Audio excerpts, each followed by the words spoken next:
Perhaps the biggest myth of leadership is that leaders are born and not made. So far, the leadership gene hasn't been found.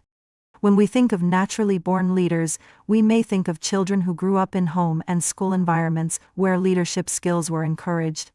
Young men and women develop these skills and the thinking that goes with excellent leadership. They did learn them, however. So it isn't too late for any of us to develop and grow our leadership abilities.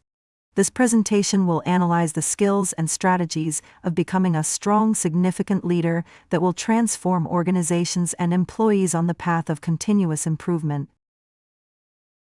So, knowing that you will need to develop and implement your own leadership abilities, let's get started with determining the ways you can do so to become a successful or more successful leader. What do you currently know about leadership? Reflect upon what you already know about leadership. Some of you may understand that there are leadership styles and the way you view the advantages of what is like to be a successful leader. Ask yourself the following questions. Who are the people in your life that you have looked up to as being strong leaders? What characteristics did they possess and exhibit to the people they led? What drew you to admiring them? What kind of shared experiences did you have with them, and how did that improve your life? In growing up, we soon learned that there were two kinds of people: leaders and followers. We played games that were supposed to resemble leadership experiences. In the US, we had games like Follow the Leader and King of the Hill. We provided excellent skilled children options like becoming team captains to choose their own teams.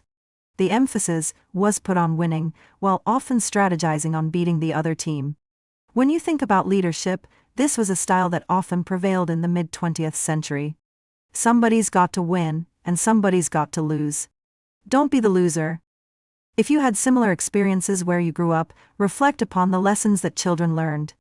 Being the captain or leader was the most prized. Everyone else was a lowly follower. Many children felt inadequate because they were chosen to a team last. The leader led, and the followers followed, and very few learned much in between. Leaders told followers what to do and how to do it. If you made a mistake, then people didn't want you on the team. There was no place for input. All these opportunities didn't provide much a place to gain experience. Think about it. What leadership traits have you seen in others and have added to your skills? How has what you have learned about leadership gotten you to where you are today? After you have completed the Think About It exercise, go on to read about emotional intelligence.